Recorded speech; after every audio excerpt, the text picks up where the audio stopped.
Metal Jesus, I'm back again with another iPad gaming video, and I'm going to show you 10 of the games I've been playing over the last couple months. And I've got racing games in here, I've got puzzle games, adventure role-playing games, just a ton of great stuff. And one thing I've been noticing lately is that developers are really starting to figure out the graphics on the iPad and the iPhone. I mean, you can tell, like even puzzle games now look fantastic. So without further ado, let's take a look.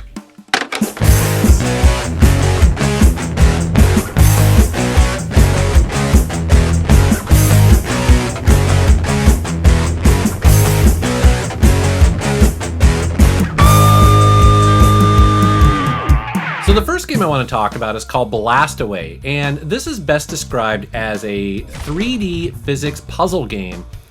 And I think most people would probably put it in the same category as Angry Birds, although honestly, I think this game is way better than that.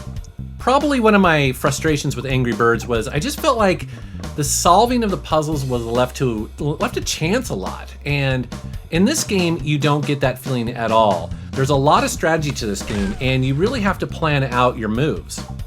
Now in this game, you play as 3 different robots, and you're trying to save these little boxies that are either stuck or trapped within the level.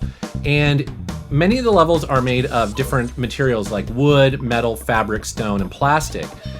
In order to do this though, you're using these little globes, these little balls that will turn into bombs. They'll be teleporters. They will rebuild things that have been broken. They'll change color. They'll create portals.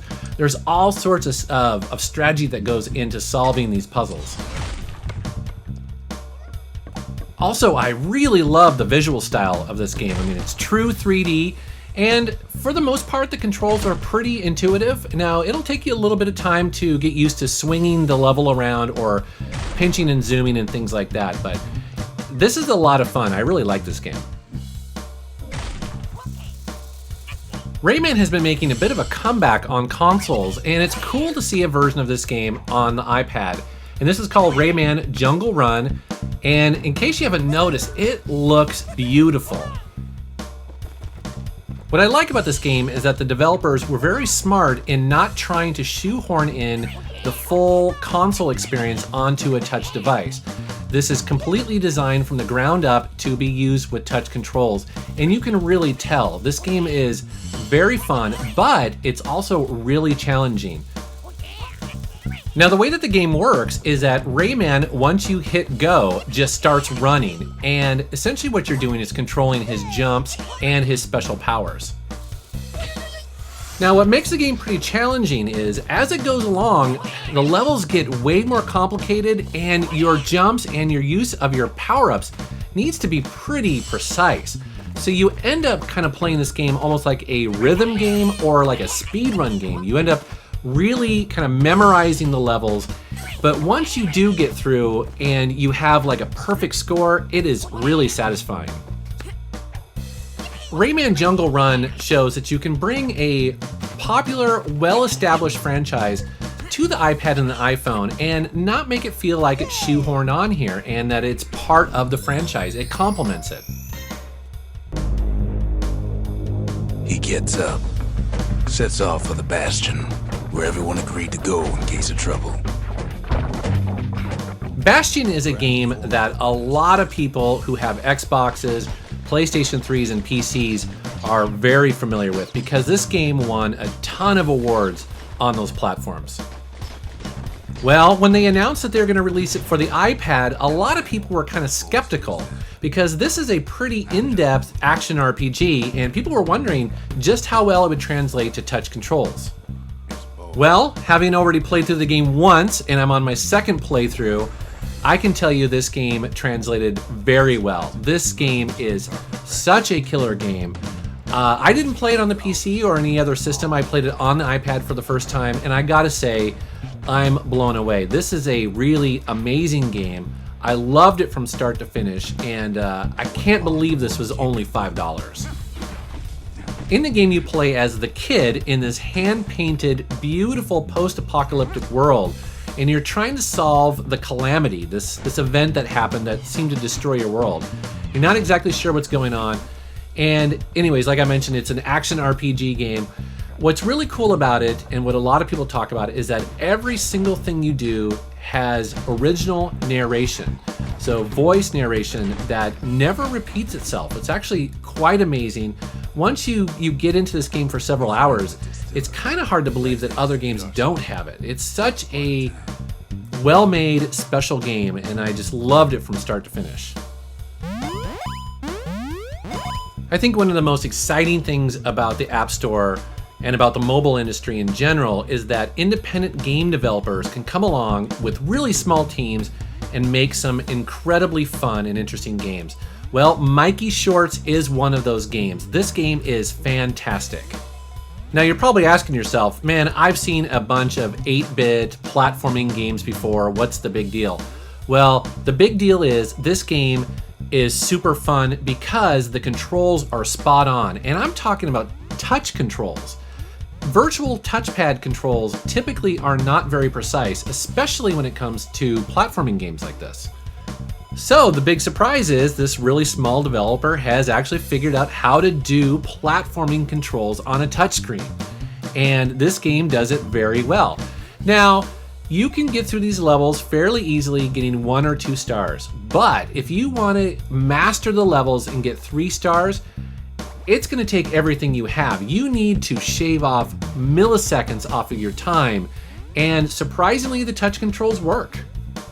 But if you happen to own the Bluetooth iPad controller like I do, well, guess what? This game supports that as well. And so if you're trying to shave off even more time and do also some of the challenge levels, well, the iPad really helps with that. This is a really well-made, well-thought-out game, and I believe it's free or $1. So any old school 8-bit platforming fan should definitely own Mikey Shorts.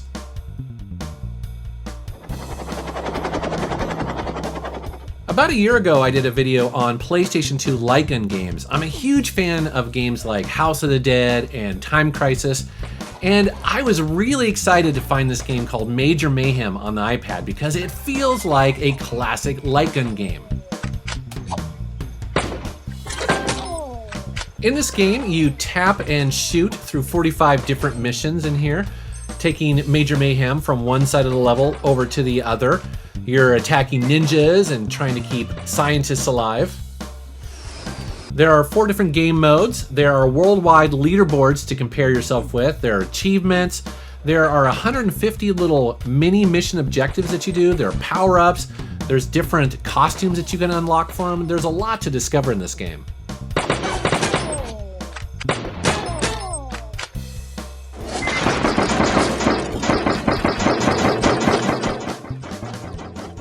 Also, I should mention this game's completely free, so if you haven't tried out Major Mayhem yet, go download it.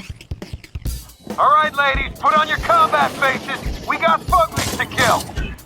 Since first-person shooters are so popular on consoles, it only makes sense that there would be its own franchise on iOS. And N.O.V.A is definitely one of them.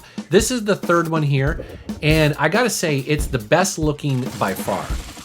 Visually, this game really reminds me of Crysis, and that's a total compliment. It looks and plays fantastic. As a matter of fact, I'm capturing this footage on AirPlay, so it's doing mirroring. So the frame rate's actually a little bit lower in this video than it is in the real game. In the real game, actually, it's pretty solid, and the graphics are fantastic. Now, admittedly, one of the biggest challenges with bringing a first-person shooter to a touchscreen is that you don't have the dual analog sticks that you would with a proper controller.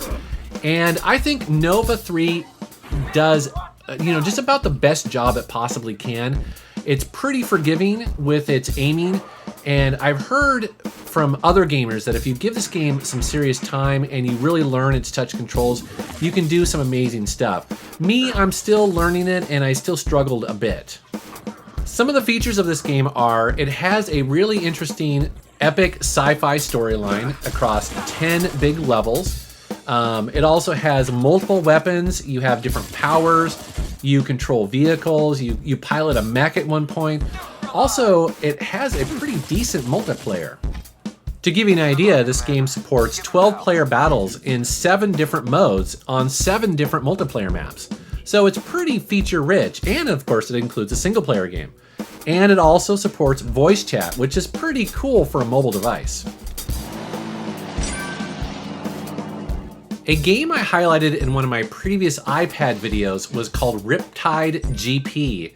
Well, the same developer is back with Shine Runner. In Shine Runner, you control a flat-bottom fan boat through crocodile-infested swamps while trying to get your moonshine and other cargo you have from one buyer to the next. This is a total arcade racing game from the maker of Hydro Thunder. I love that game. This game has fairly realistic boat physics, but it also has completely destructible environments. You plow through people and houses and all sorts of other stuff. You're just going balls to the wall the entire time. And you're collecting money, hoping to buy and sell certain merchandise that you can buy and sell at different locations.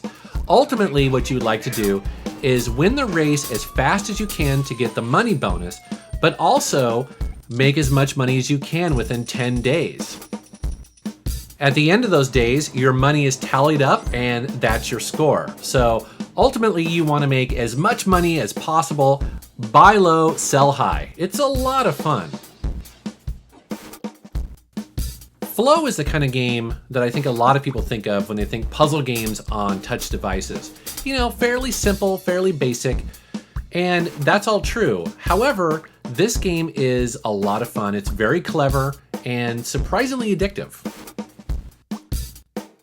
In this game, you're trying to match two colors without crossing another color and cover the entire board. Now, I know that sounds easy, but let me tell you, this game gets tricky pretty quick. There are 600 different levels across 10 different board sizes, and the bigger the board size, the harder this game gets.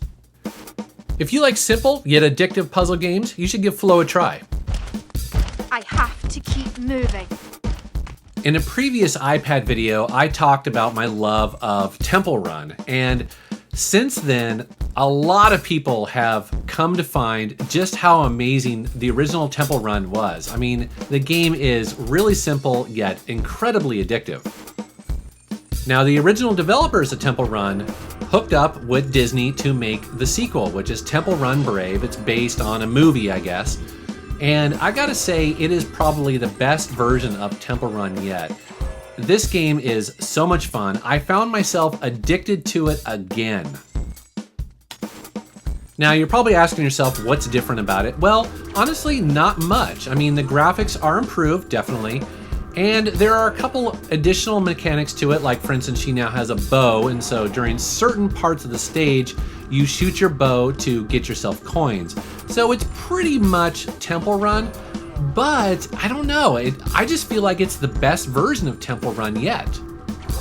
So here's my little tip for all you Temple Run fanatics out there. If you're trying to get a really high score, this is what I found to be a real winner in this game. Buy the Angel Wings, and when the game gets so fast that it's almost completely out of control, purposely equip the wings and drop off an edge.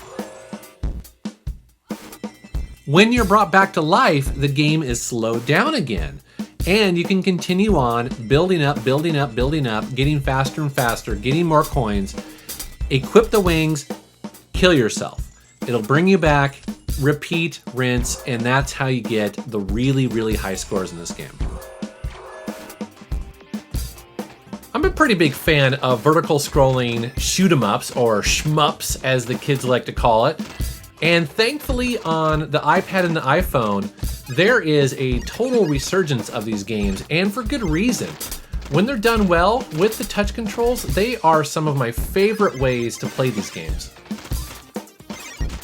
Buster Spirits is a follow-up to the previous game that was loved by a lot of people called Buster Red. And for good reason, because the controls were really solid and it was just a lot of fun to play. And this game is too, although it stands on its own as having a much more interesting visual style. As you notice here, it looks very 8-bit. Also, the difficulty in this game is ramped up a bit. Now, what I mean by that is that I found Buster Red to be pretty easy, almost too easy.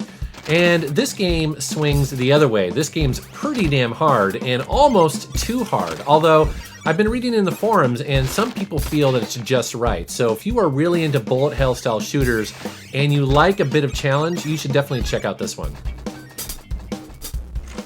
So here's a game that's a bit of an odd duck. It's called King Caching. Now imagine this, it's a mashup of a traditional role-playing game and a Vegas style slot machine. It's so bizarre, yet it works really well. So like a traditional role-playing game, you have 3 adventurers and you go along the countryside battling random monsters, each one of them with their own stats. And you can equip your adventurers with different weapons, different power-ups, different modifiers for combat, things like that. Now in combat, it works like a slot machine. Your cherries are essentially action points, and so every time you spin, it will eat some of your cherries, and you try to whittle down the hit points of the monster in the upper right-hand corner. Now as you spin and stop, it's completely randomized as to how much damage you will take depending on what adventurer lands on the screen, also what weapons, how those match up. You also earn experience points, coins to buy more stuff in the store. In the game, there are 45 different weapons, including 9 unique, almost like legendary weapons. There are 55 unique monsters. There are 9 side quests. There's just a ton of content in this game. So if you're looking for something kind of unique and is really easy to play in short bursts, or you can do some massive amounts of leveling up and grinding your character, this game is definitely worth a look. The last thing I want to mention is a really cool app that I use from toucharcade.com. It's their toucharcade app, and it's on the iPhone and the iPad, and I use it for everything that is video game related. For those of you that don't know, toucharcade.com is probably the most popular iOS website that there is. They do daily news and reviews, they have a really fantastic forum, and they have an awesome podcast. So what's really cool about the app is that you can very quickly go on there and see all the top rated games for the week, for the month, for the year, whatever you want. And you can also see what's trending in the forums. So for instance, if there's like a game that's kind of a hidden gem that nobody knows about, but everyone's starting to talk about it, you can find out about it first here. And probably one of the best features is the watch list. Let's say there's a game out there that is getting great reviews, lots of people love it, but you're kind of waiting for it to go on sale. Well, add it to your watch list and this app will notify you when it goes on sale. That's my little trick. I use it all the time. All right, well that's just some of the games I've been playing on my iPad. So many fun games, and often they're really cheap. I'd love to know what you guys thought, and also if there's some games that I need to know about. Please post below and leave a note in the comments. As always, I want to thank you for watching my channel, and thanks for subscribing. Take care.